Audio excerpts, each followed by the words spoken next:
go into the wild blue yonder, climbing high into the sun.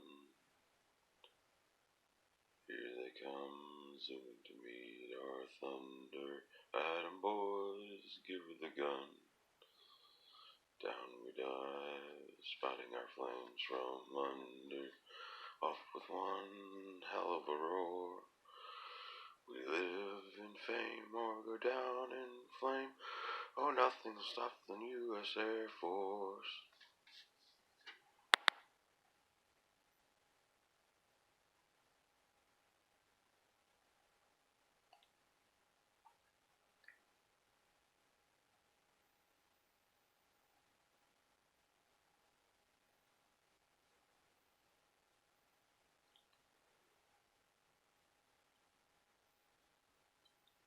Intro to this video.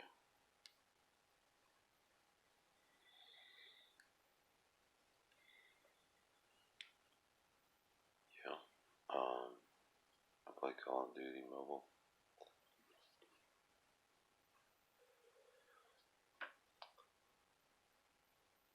It's fun. I like Battle Royale.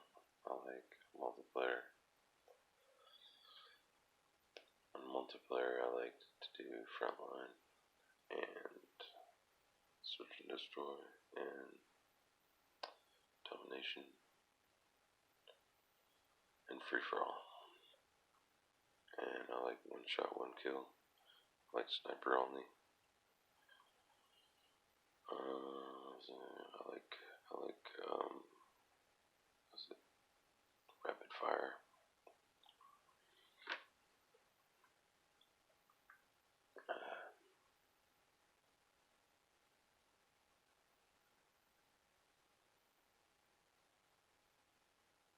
Yeah.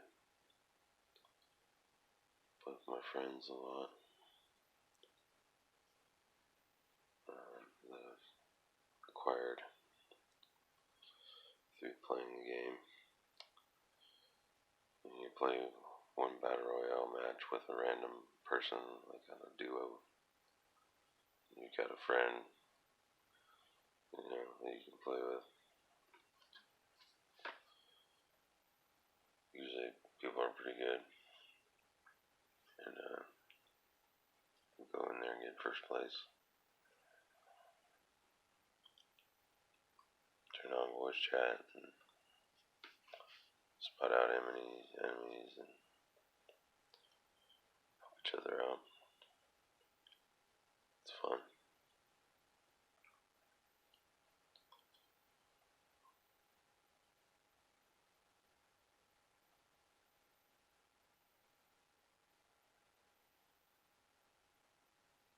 So,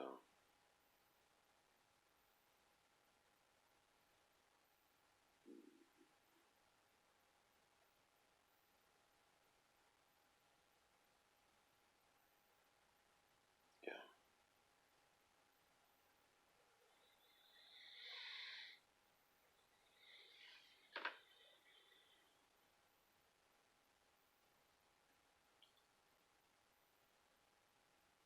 It's fun.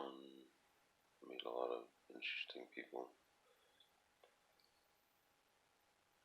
I've met a couple of truck drivers, and I've got my CDL, but I haven't drove because I take medication now that causes me not to comply with the DOT standards for any pills that make you drowsy or anything like that. Can't have while you're driving.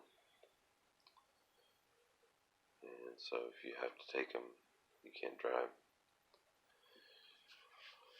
But the reason why that happened is because the company I was going to join, I was too young to join it.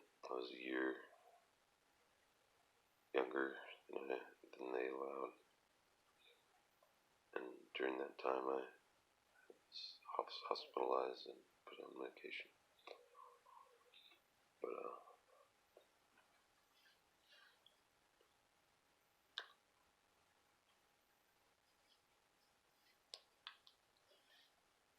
was actually batoned and pepper sprayed by the police.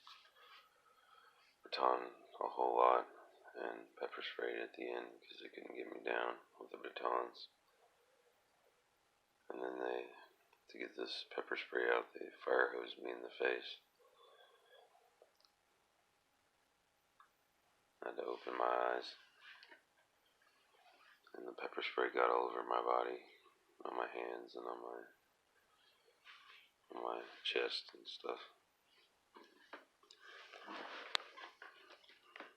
And when I gave my sister a hug at the hospital, she got it on her, and it was a while before they even let me take a shower.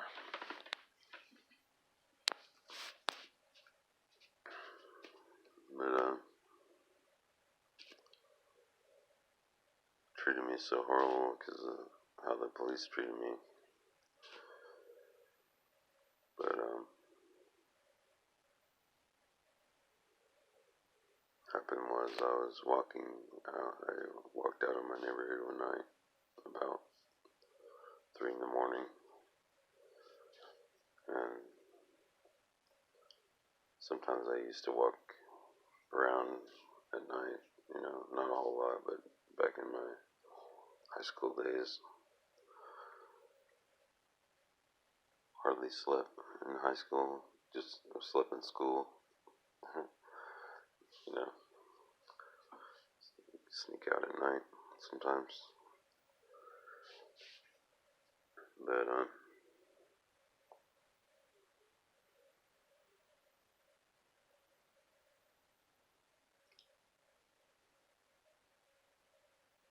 rang the doorbell at somebody's house, and somebody with a baby came to the door and shut the door again and called the cops on me, and I didn't realize it, but I didn't leave their driveway. And before I could get out of the driveway, the police showed up and told me to back up, and they backed me up to a wall. And when I turned around to see if there was anywhere else I could back up to, they grabbed my arms and started batoning me.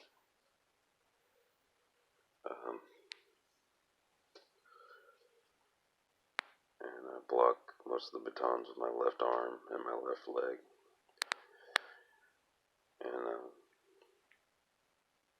one point, an officer grabbed my arm and tried to twist it, and I twisted his arm and made him do a flip in the air, and he landed on his knees. And that officer watched me in the hospital. He was, I can tell he considered me dangerous. But I was just defending myself, but I wasn't trying to fight back or anything, but I wasn't trying to just sit there and take a baton beating, I was blocking it. But then when they couldn't get me down, they pepper sprayed me. So once they pepper sprayed me, the batons hit my head, and I went down to the ground on my knees, and then they cuffed me behind the back, and I was sitting on the ground with my hands cuffed behind my back, with my feet extended, and that was painful. And they asked me all my information, Social Security number, and everything, and sent me to the hospital to hold me in a psychiatric hold to check me, and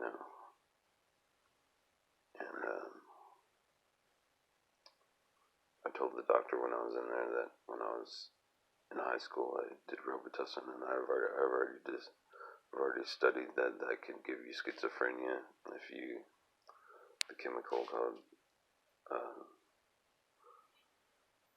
DXM for short, causes schizophrenia if you take it too much. Take too much of it. And it could be permanent, so. But I told them about that, and that's what they diagnosed me with, schizophrenia. But, I didn't feel like there was anything wrong with me, that had just happened because of what the police did to me and everything.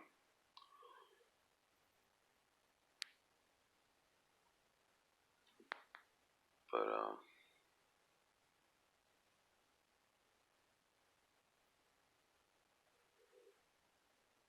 yeah, I was in the hospital for 22 days, in the mental hospital. It was an old military hospital used in World War II. And, it had metal screen windows, bars, and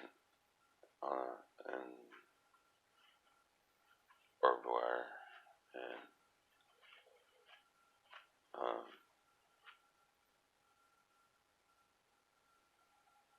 but they had this little recreation area with pool tables, and they had a guitar in there, and they had a library, and they had a TV. We went in there sometimes, like, if you had good behavior, you could go in there.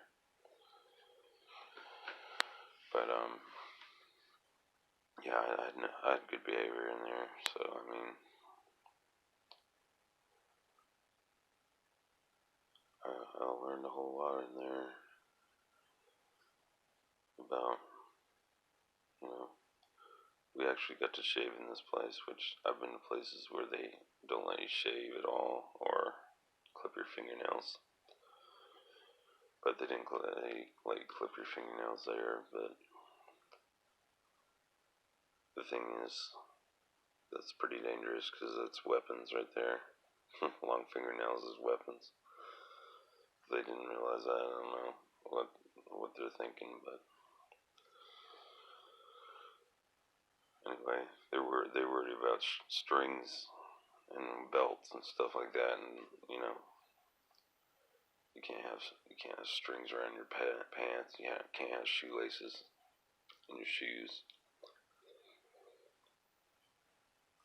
and every room is locked. I mean, your room area is not locked, but it's like you're locked in everywhere you go. Like, they take you different places, like, to eat and stuff. Actually, the food at the first place I went to was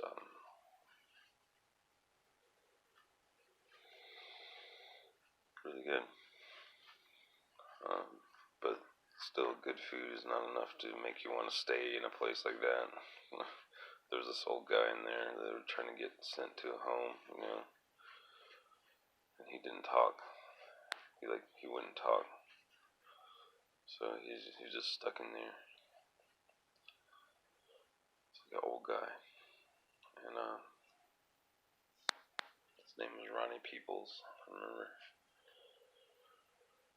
I sat with him at lunch. I mean, when we ate, I always sat with him.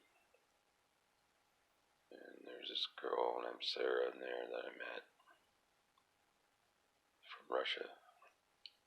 And I met her dad and her when my parents were visiting me. Her parents were visiting her in the same room, and I was showing them the bruises from getting beat up and everything. I was bruised on my leg, and on my arm was terrible. I looked like Popeye on my left arm. But they gave me spinach because I was talking about being Popeye.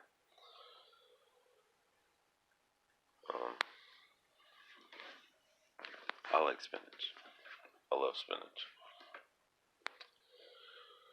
Oh, while I was in there, I did I did 120 push-ups, and not in a row, but I did 20 at a time. Like, took like little 5-minute breaks. So, like, that's like you could exercise. There was this bench that used to do bench push-ups. Is get on where you sit and grab on both sides of the. It was a metal one, but you can do it with either wood or metal. But you just push up. It's a narrower push-up.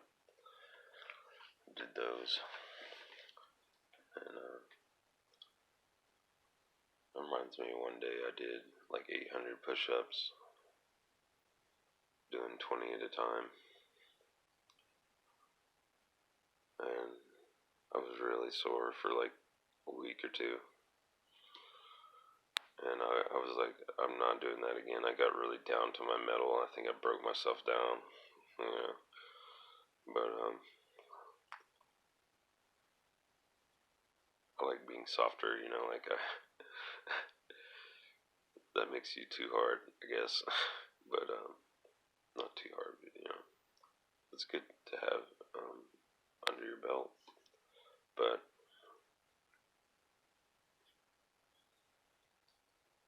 I considered it almost like a training, and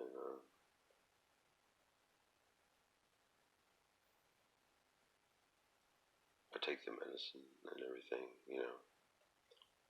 If I were to go off it, I know I would feel just the way the medicine is. If you go off it, you feel like crap. So, it's kind of they help you out in a way, but in a way they kind of trap you into the medicine where you're in it for life. But which I don't like that. But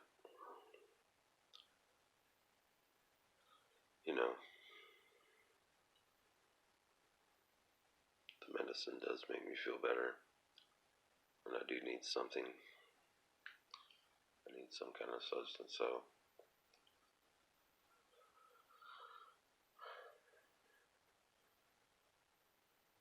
keep me from feeling all the pains that I would normally feel, I guess. But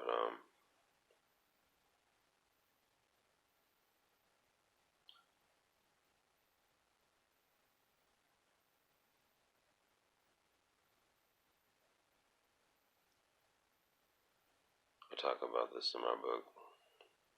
But this is part of who I am, and part of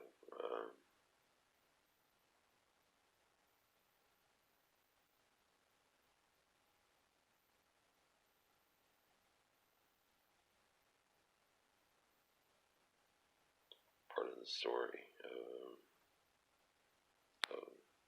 Kingdom Pays a Visit to Wonderland that I wrote.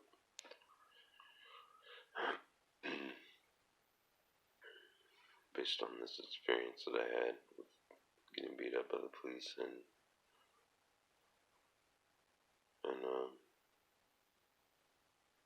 a trip into Wonderland, which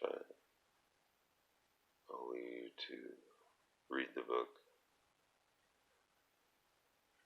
to find out what happens there, but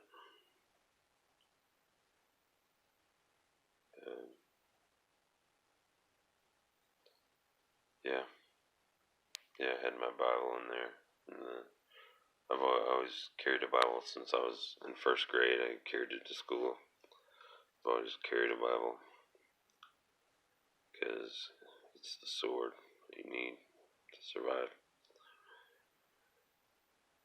And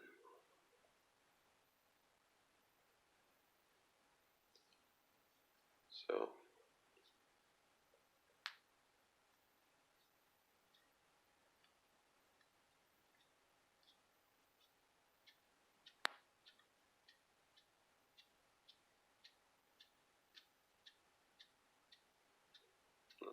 it's hipped up these middle-aged preachers that, new converts that are preaching in the church and stuff like that. It's like,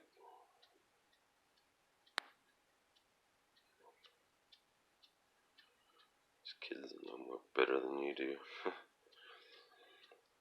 So, anyway.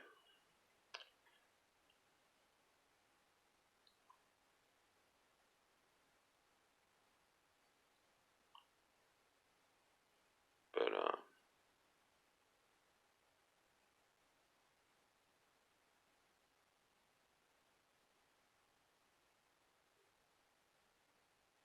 yeah, I definitely picked up my cross. That was the reason I left my house that night, is I was taking up my cross to follow him.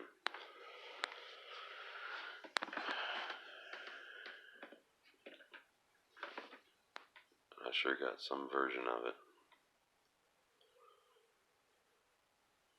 So,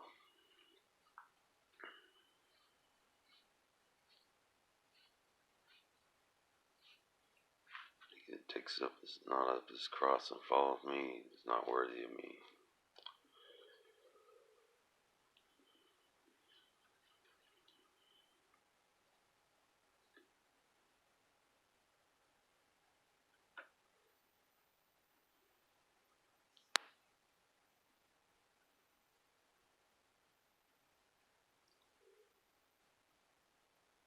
So another accomplishment I did was quitting smoking, which I did that.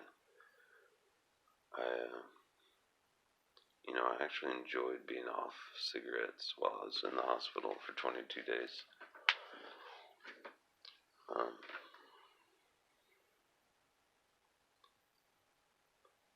think this video is going to cut out because I've got a little bit of space on this phone, but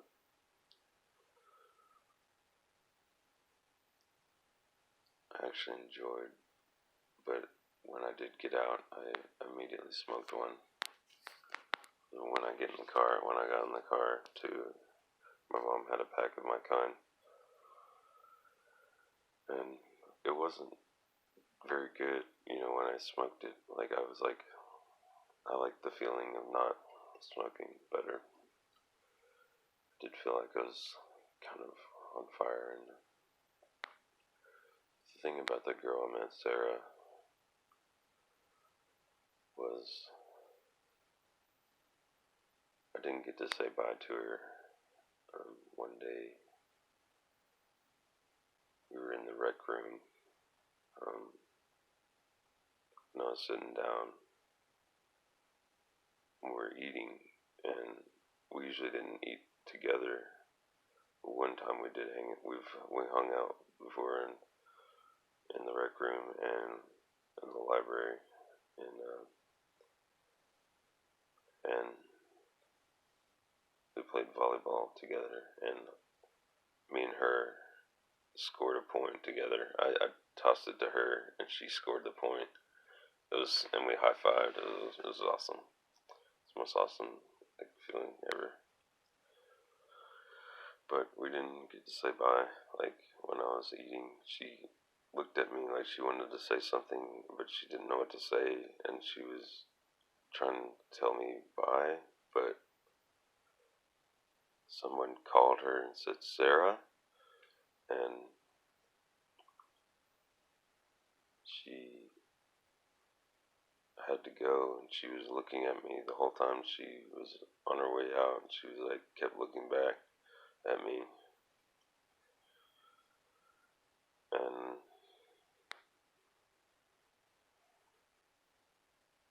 I always still think about her. I haven't had a girlfriend. Before that, I didn't have a girlfriend, and during that, I didn't have a girlfriend. I still don't have a girlfriend. I stopped dating so I could be single and be, free to do my own thing and follow the Lord as closely as I can. And but now I'm in the mode where I'm ready to start dating, I guess.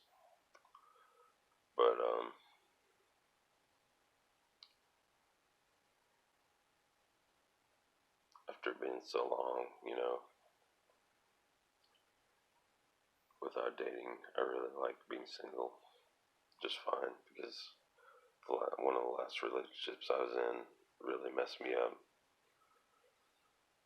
I was dating an older woman. I was 18 and she was 32. But I found out that her gig was to get 18-year-olds and get them drunk and have sex with them. So she actually got caught for that and got put in jail. And that kind of messed me up, on relationships for a while. Definitely for a long time. But I've got over that, and I'm my own person now.